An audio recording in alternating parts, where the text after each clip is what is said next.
दोस्तों, अपनी रोज़मर्रा की ज़िंदगी में हम कुछ चीज़ें ऐसी इस्तेमाल करते हैं जो हमारे लिए काफ़ी फ़ायदेमंद है। बट उसमें से भी कुछ चीज़ें ऐसी आ जाती है जो हमारे लिए नुकसानदेह हैं। और क्या आप जानते हैं कि कुछ चीज़ें ऐसी हैं जो आप जाने-अनजाने में खा रहे हैं, जो आपके लिए टॉक्सिक है, आपके लिए ज़हरीली हो सकती है और इनफैक्ट आपकी मौत का कारण भी बन सकती है। हाय एवरीवन, मैं डॉक्टर दीपक कुमार, एक आयुर्वेदिक प्रैक्टिशनर। और मेरा उद्देश्य है कि आपको सही जानकारी देना, सही गाइड करना ताकि आप हेल्दी और डिज़ीज़ फ्री लाइफ़ जी सकें, वो भी एक नेचुरल तरीके से। तो इसी क्रम में हम बात करेंगे 3 ऐसी चीज़ों के बारे में, जो आपके लिए काफ़ी टॉक्सिक है, ज़हरीली है और आपको हर एक कीमत पर उनको दूर कर देना चाहिए। आपने कभी देखा होगा कि कुछ आलू पूरी तरीके से हरे होते हैं और कुछ होते हैं जिनका कुछ पार्ट हरे रंग का आपको दिखाई देता है। तो ये जो हरे वाला पार्ट है, ये 2 चीज़ों से मिलके बना होता है। सबसे पहला होता है क्लोरोफिल और दूसरा होता है सोलनेस। अब ये जो क्लोरोफिल है, ये एक पिगमेंट होता है जिसकी वजह से इसका रंग हरा दिखाई देता है। इसके आपको कोई हार्म नहीं है, इसे आप खा भी सकते हैं, बट ये जो सोलोनेज़ है, ये एक न्यूरोटॉक्सिक है और ये आपके शरीर में एक ज़हर का काम करता है। और जब आप इसको अपने शरीर में इंजेक्ट कराते हैं या आप खाते हैं, तो ये जो सोलोनेज़ है, धीरे-धीरे आपकी बॉडी में जमा होने लगता है, इकट्ठा होने लगता है और इसके आपके शरीर में कुछ लक्षण से फिर दिखाई देते हैं जब ये एक अमाउंट में ज़्यादा इकट्ठा होना शुरू हो जाता है। जैसे हेडेक हो गया, आपको वोमिटिंग हो गया, नोज़िया हो गया, एब्डोमिनल पेन हो गया, इंटरनल ब्लीडिंग्स हो गई, पैरालिसिस हो गया और कुछ रेयर केस में आपकी डेथ भी हो सकती है। अब आप जब भी कभी आलू की ये सब्ज़ी बनाएँ या हरे आलू से सब्ज़ी बनाएँ, तो ये जो ग्रीन वाला पार्ट है या तो आप इसको काट कर फेंक दें। ऐसा नहीं है कि ग्रीन पार्ट काटने से वो आलू इन्फेक्ट होगा। सिर्फ़ जितना पार्ट उसका हरा रहेगा उसके अंदर ही आपको सोलेनिस मिलेगा, बाकी जो पार्ट है आप यूज़ कर सकते हो काटने के बाद। और अगर आपको हरा आलू मिलता है तो आप उसको बिल्कुल यूज़ ना करें, आप उसको फेंक दें। इनफैक्ट आप उसको ऐसी जगह फेंकें जहाँ उसको कोई जानवर भी ना खाए। कुछ केस स्टडी इसके ऊपर हो चुकी हैं जिनमें बताया गया है कि अगर आप 450 ग्राम टोटली ग्रीन पोटैटो का इस्तेमाल करते हैं, तो ये जो सोलनेज़ की अमाउंट है, ये इतनी है कि एक अच्छे खासे एडल्ट इंसान को मौत का रास्ता दिखा सकती है। तो आप जब भी कभी यूज़ करें तो हरे वाले आलू को बिल्कुल अवॉइड करें या उसको काट कर अलग कर दें।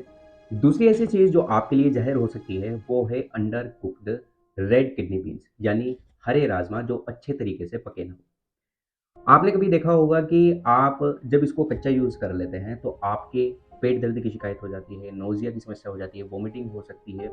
इनफैक्ट कुछ केसेज़ में ये भी पाया गया है कि इससे आपकी डेथ हो सकती है। अब डेथ का जो कारण है, वो है राजमा के अंदर मौजूदा लेक्टिन।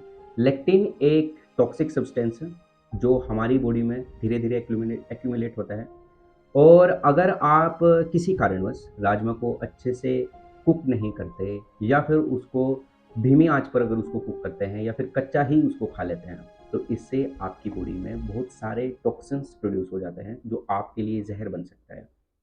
तो आप इसको एक तेज़ आँच के ऊपर पकाकर जब ये अच्छे तरीके से पक जाए, गल जाए, खाने लायक हो जाए, तभी आप इसका इस्तेमाल करें। अदरवाइज़ ये आपके लिए एक टॉक्सिन्स है, क्योंकि इसके अंदर मौजूदा लेक्टिन एक टॉक्सिक सब्सटेंस है। अब गलती कभी-कभी आप ये करते हैं कि आप इसको भिगो देते हैं और भिगोने के बाद में आप इसको हल्का-फुल्का उबालने के बाद खा लेते हैं या फिर आप इसको आधा कच्चा रख देते हैं।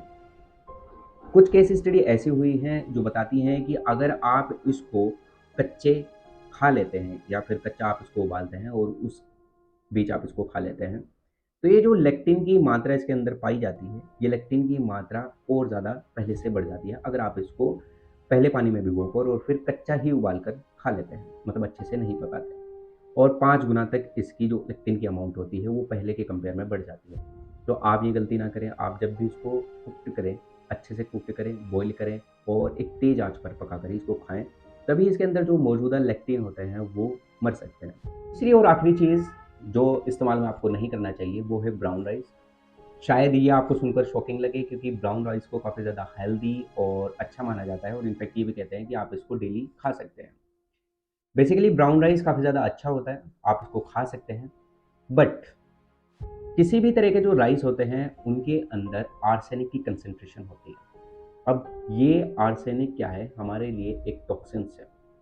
अब ये चावल के अंदर आर्सेनिक आता कहाँ से है? या फिर आप इसको कैसे खा सकते हैं कि ये आपके लिए टॉक्सिक ना हो या फिर ज़हरीला ना हो? सबसे पहले समझते हैं कि आर्सेनिक आया कहाँ से? जब हम चावल की खेती करते हैं, तो चावल को उगाने के लिए उसके अंदर काफ़ी सारा फर्टिलाइज़र्स, काफ़ी सारा पेस्टिसाइड्स और भी तरह की दवाइयाँ मिलाई जाती है, जिनके अंदर आर्सेनिक की कंसंट्रेशन काफ़ी ज़्यादा होती है। अब चावल की एक ऐसी ख़ासियत होती है कि ये मिट्टी से इस आर्सेनिक को बाकी चीज़ों के कंपैरिज़न में ज़्यादा एब्ज़ॉर्ब करता है। जैसे बाकी अनाज हो गए या फिर बाकी चीज़ें हो गई, उनमें भी पेस्टिसाइड्स डाले जाते हैं, आर्सेनिक की अमाउंट होती है, बट वो इतना ज़्यादा एब्ज़ॉर्ब मिट्टी से आर्सेनिक को नहीं करते, जितना कि राइस करता है। अब ये राइस और आर्सेनिक जो है, ये हमारे शरीर में जो आर्सेनिक की अमाउंट है, वो धीरे-धीरे एक्यूमुलेट होना शुरू हो जाती है, धीरे-धीरे जमा होने लगती है। और after a long period of time, ये जब काफ़ी ज़्यादा अमाउंट में कलेक्ट आपके शरीर में आर्सेनिक हो जाता है, तो ये आपके कुछ शरीर में लक्षण से दिखाई देता है। जैसे नोज़िया, वोमिटिंग, आपके पेट दर्द की शिकायतें, और आर्सेनिक अगर ज़्यादा अमाउंट में हो, तो ये आपकी मौत का कारण भी बन सकता है। अब आप सोचेंगे दोस्तों कि अगर चावल को इस्तेमाल करना है सेफ़ली, तो वो आप कैसे कर सकते हैं? इसका बहुत ही आसान सा तरीका है। जब आप चावल बनाने जाएँ, तो सबसे पहले तो आप उसको नॉर्मल पानी से वॉश करें। वो पानी ऐसा होना चाहिए कि वो पीने लायक हो, और उसमें आप इसको 4 से 5 बार या फिर आप 10 बार तक भी इसको धो सकते हैं। धोने के बाद में वो जो चावल का पानी है, उसको भी आप चेंज करिए, ना कि उसी में वापस आप उसको डालें। दूसरा ये है कि आप चावल को बनाने से पहले उसको आधे से 1 घंटा भिगोकर ज़रूर रखें, और रखने के बाद ही आप उसको इस्तेमाल करें। ऐसा करने से ही आपका जो आर्सेनिक का उसमें कंसंट्रेशन है, वो काफ़ी कम हो जाता है, और देन वो खाने लायक बन जाता है। अब क्वेश्चन आता है कि ब्राउन राइस ही क्यों मैंने ऐसा आपको मना किया खाने के लिए? क्योंकि व्हाइट राइस और ब्राउन राइस के कंपैरिज़न में ब्राउन राइस में आर्सेनिक की कंसंट्रेशन ज़्यादा होती है। क्यों? क्योंकि व्हाइट राइस एक प्रोसेसिंग चावल है। वो जब मार्केट में या आप तक पहुँचता है, काफ़ी ज़्यादा प्रोसेसिंग होता है उसमें, जैसे उसकी कोटिंग होती है, धुलाई होती है। देन उसको मार्केट में लॉन्च किया जाता है, तो उस दौरान उसमें आर्सेनिक की कंसंट्रेशन थोड़ी कम हो जाती है। दैट्स व्हाई कि ब्राउन राइस में आर्सेनिक की कंसंट्रेशन ज़्यादा होती है, तो आप उसको सोच समझ कर ही खाएँ। अगर खाएँ, तो ये जो मैंने 2 तरीके आपको प्रिकॉशंस के बताए, कि आप उसको धोकर अच्छे से, और फिर खाने से आधा घंटा पहले, उबालने से आधा घंटा पहले आप उसको धोकर रखें, पानी में भिगोकर रखें, तो ही आर्सेनिक की जो कंसंट्रेशन है वो कम हो सकती है। तो दोस्तों, मुझे उम्मीद है कि आपको ये वीडियो पसंद आई होगी, आपने इस वीडियो से कुछ सीखा होगा, और अगर आपको पसंद आए तो एक बड़ा-सा लाइक करके वीडियो को ज़रूर जाइएगा, और अगर आप चैनल के ऊपर पहली बार हैं, तो इसे सब्सक्राइब करके ज़रूर जाएँ। बेल आइकन को प्रेस करना बिल्कुल ना भूलें, ताकि हमारी वीडियो सबसे पहले या फिर उसका नोटिफ़िकेशन आप तक ज़रूर पहुँचे। अगर आपके कोई भी क्वेश्चन है या फिर कोई भी प्रश्न है, आप नीचे कमेंट बॉक्स में कमेंट कर सकते हैं, या फिर मेरी जो इंस्टाग्राम आईडी है, आप उसके ऊपर मैसेज कर सकते हैं। तो चलिए, इसी के साथ में मैं डॉक्टर दीपक कुमार आपसे अलविदा लेता हूँ, इसी वादे के साथ में कि जल्द से जल्द हम एक नई वीडियो लेकर आएँगे, किसी एक अच्छे टॉपिक के ऊपर। तो तब तक आप खुश रहिए, स्वस्थ